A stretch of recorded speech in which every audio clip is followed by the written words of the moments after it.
talak itu adalah pendidikan dalam rumah tangga yang paling ujung.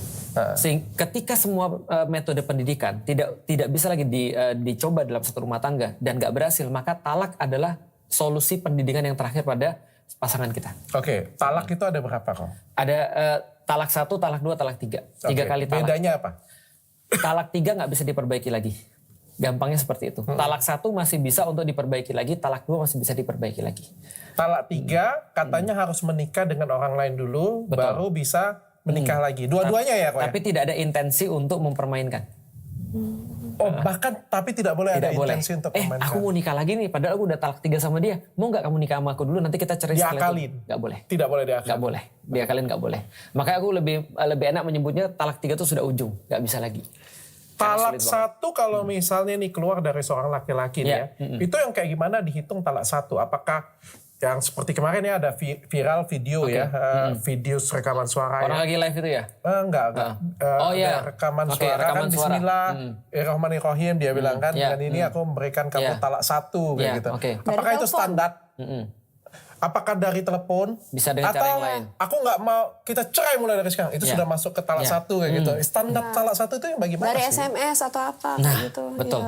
Menurut para ulama, aku cuma ngutip aja, setiap ucapan yang diintensikan dan menjadi sebuah kebiasaan di masyarakat setempat untuk diketahui bahwa itu adalah ucapan untuk memisahkan antara suami dan istrinya, itu termasuk talak. Oh berarti kita cerai aja itu sudah masuk talak? Masuk banget, bahkan kata-kata gini, pulang aja kamu ke tempat ibumu, aku sudah nggak mau lagi sama kamu. Oh kalau dihitung tuh mungkin bisa satu negara.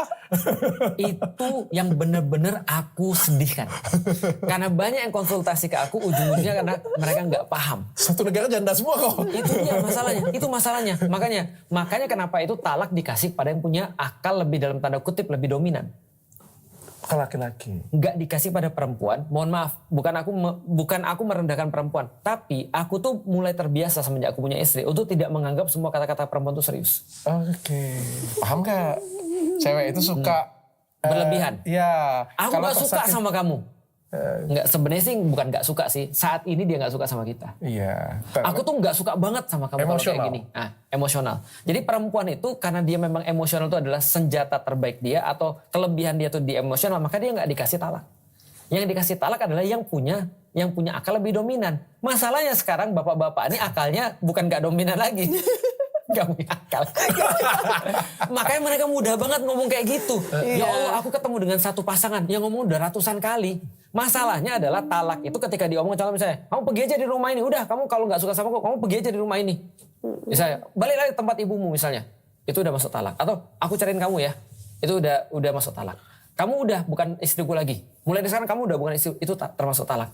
Ketika apalagi dia sampai ngomong lebih jelas lagi, Bismillahirrahmanirrahim, aku menjatuhkan talak 1 kepada. Itu berarti dia tenang banget dan dia sudah berpikir banget. Berarti dia udah jatuhin banget. Ketika dia mengucapkan talak, mulai berlaku yang namanya masa iddah. Masa iddah ini masa tunggu, karena ini pendidikan kan ya. Masa tunggu bagi istri. Masa tunggu bagi istri itu 3 kali suci. Jadi dia 3 kali suci daripada haid, maka itu adalah masa tunggunya selesai.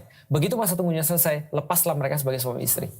Tapi ketika talak udah diucapkan, mereka harus dalam masa tunggu ini masih tetap statusnya suami istri. Tapi belum selesai. Lagi talak. Nah, ketika contohnya udah mengucap talak, sehari kemudian mereka berhubungan badan, itu dianggap udah rujuk, udah balik lagi. Kalau berhubungan badan tapi masih ribut? Tetap aja udah rujuk.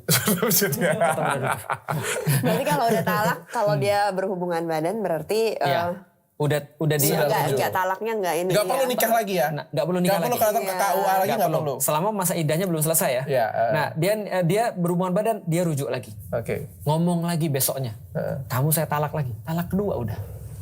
Batasnya kan cuma 3. Oh, di Indonesia mungkin 3 sudah 4-5 kali kok. Nah, itulah kenapa udah lebih dari 3. Orang-orang di Indonesia tuh nggak pernah dididik sebelum nikah tentang sakralnya kata-kata talak. Bayangin aku 17 tahun nikah sama istriku sekarang. Sekalipun aku gak pernah main-main dengan kata-kata itu. Sekesal apapun aku. Aku cuma bilang gini. Dia adalah ibu daripada anak-anakku, udah gitu aja. Aku marah hari ini, malam ini aku marah. Besok aku gak akan semarah itu sama dia. Artinya aku gak akan pernah ngucapin kata-kata itu. Atau balik kamu ke rumah ibumu. Aku gak pernah ngucapin kata gitu. Artinya aku benar-benar menganggap itu sakral banget. Itu mungkin gak pernah aku gunain fasilitas itu. Mungkin gak akan pernah aku gunain. Kecuali 2 tadi yang udah bilang sama dia. Selingkuh, murtad, udah selesai. Tapi kalau dua itu nggak terjadi, aku nggak akan mengucapkan kata itu. Nah kalau istri kesel dengan suami bajigur, brengsek, pinjol, judol, Selingkuh. main cewek, Kadang-kadang kan, punya anak lain. iya, kadang-kadang kan kalau istri kan ngomong ke suami seperti itu sebagai ancaman kayak gitu. Betul. Biar udah aku pergi aja dari rumah ini. Nggak berlaku. Kayak ngancem gitu kan. Nggak berlaku. Tidak berlaku, itu bukan talak ya. Bukan talak. Tapi istri boleh nggak kasih talak? Istri tidak bisa ngasih talak. Istri karena boleh meminta cerai. Istri boleh meminta talak. Dan boleh meminta talak di pengadilan. Kalau suami nggak mau kasih? Gugat cerai. Jadi. Kalau suami nggak mau ngasih, ketika dia tetap punya kesalahan besar, pengadilan yang akan memutuskan bahwa itu bukan suami istri lagi. Dan itu bisa terjadi. Itu bisa terjadi. Artinya tetap adil sih sebenarnya. Contoh misalnya ya, dia menggugat cerai atau talak, menggugat untuk talak, meminta untuk ditalak. Ketika ditanya kenapa, aku sudah nggak dinafkahi sama suamiku. Berapa lama? 5 tahun. Itu langsung diputuskan, mau suka dan nggak suka sama suaminya tetap langsung bisa diputuskan. Kalau memang benar-benar parah ya. Atau misalnya aku nggak pernah dinafkahi batin selama berapa lama? Setahun. Itu bisa langsung diputuskan sama hakim. Kalau ada, aku dipukulin, ada bekas-bekas dan segala macam, itu bisa diputuskan sama hakim. Meskipun dia nggak mau ditalak. Gimana ceritanya kalau misalnya tiba-tiba suaminya menalak nggak ada apa-apa ini ya, nggak ada, mungkin di belakang suaminya dia ada apa-apa. Tapi kan kita sebagai istri mungkin nggak tahu apa-apa. Terus dia nalak kita. Kita nggak tahu apa-apa posisinya, dia ditalak, itu gimana? Jadinya nggak adil dong. Seorang istri gitu. Yang nggak punya kesalahan apapun, lalu kemudian dia ditalak oleh suaminya, maka suaminya berdosa. Jadi talak ini hukumnya mulai dari dosa sampai wajib.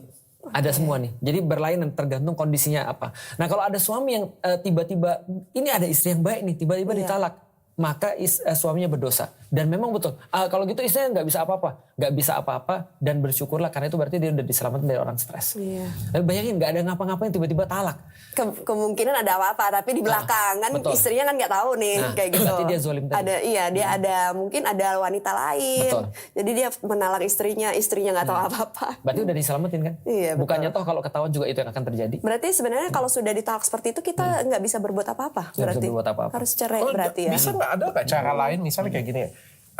Ya kan namanya kan makhluk suami istri ini kan memang laki-laki perempuan, ada yang dominan, makhluk logik, ada yang juga makhluk perasaan.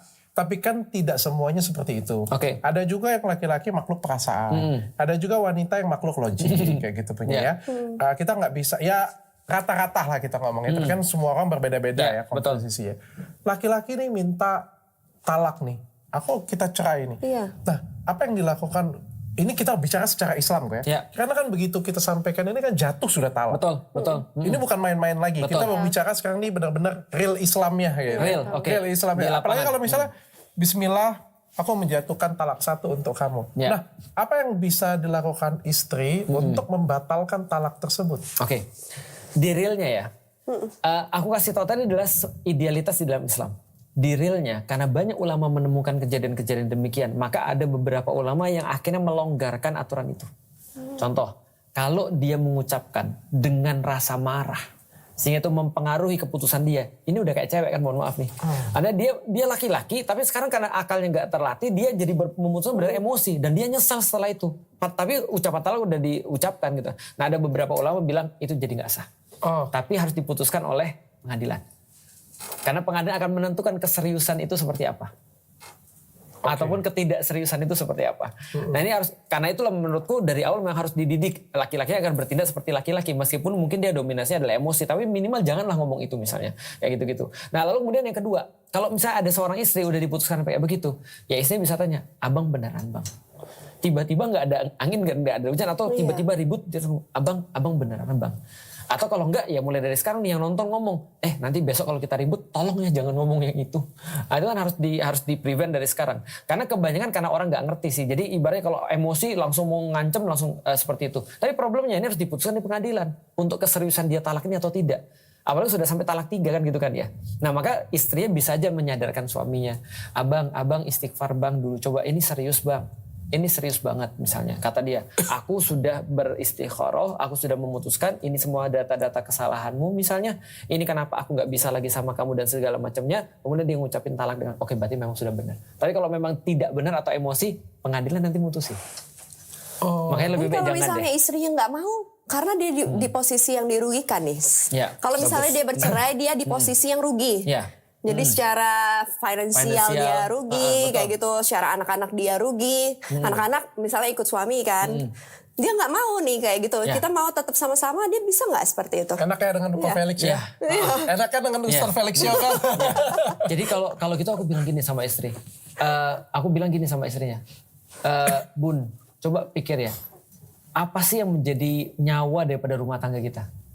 Nyawa daripada rumah tangga kita itu adalah trust sebenarnya. Trust itu artinya apa? Kita merasa saling memerlukan. Maka yang lain yang paling berbahaya di rumah tangga adalah ketika satu orang sudah merasa dia bisa tanpa orang yang lain. Aku bisa kok tanpa istriku. Atau istri bilang, gak ada suami juga gak apa-apa sih sebenarnya. Nah, itu kan bahaya banget. Nah, coba bayangin gimana kalau salah satu daripada pasangan suami istri itu sudah berpikir bahwa aku gak perlu dia. Alias sudah mengatakan dia talak. Artinya kalau menurut orang Cina ya apa gunanya lagi? Ini nggak ada bisa dipertahankan gitu, meskipun dia merasa dirugikan. Nah, kalau memang dia merasa dirugikan secara sesuatu, maka itu harus dituntut. Contoh misalnya, kalau kita talak sekarang, aku udah nggak apa-apa nih, tapi masalahnya secara harta aku dirugikan, tuntut hartanya. Makanya ini bagi yang ada di sini nih, Islam dari awal itu udah ngatur di dalam keluarga keuangan termasuk. Maka Islam itu menjelaskan bahwa setiap kepemilikan itu harus jelas. Karena kalau ada suami meninggal sama istri meninggal itu beda nanti urusannya tuh. Contoh kayak gini ya. Kalau Dr. Richard tidak berniat untuk nikah lagi, nggak apa-apa harta bareng, duit bareng, ataupun kemudian atas nama Dr. Richard, nggak apa-apa. Karena nanti suatu hari nanti Dr. Richard nggak ada misalnya, semuanya ke dokter ini sama anak-anaknya, nggak ada yang lain. Gampangnya seperti itu ya kalau mau gampang ya. Tapi kalau tiba-tiba dia ada secara legal istri yang lain, itu hartanya dibagi dua. Bahkan ketika itu adalah duit bareng-bareng untuk menghasilkan itu. Paham gak maksudnya? Karena istrinya ada dua nih, baginya dua nih hartanya. Maka yang paling aman di dalam Islam, semua kasih istri aja lah udah. Oke. Artinya contoh ya, di dalam Islam ya, kebiasaan orang-orang Mesir ya, rumah apalagi, itu diatasnamakan istri. Itu lebih mudah tuh. Itu yang dianjurkan dalam Islam ya? Dianjurkan. Artinya benar-benar jelas kepemilikannya siapa. Karena begitu kita nggak ada, ini diatur kepemilikannya nih.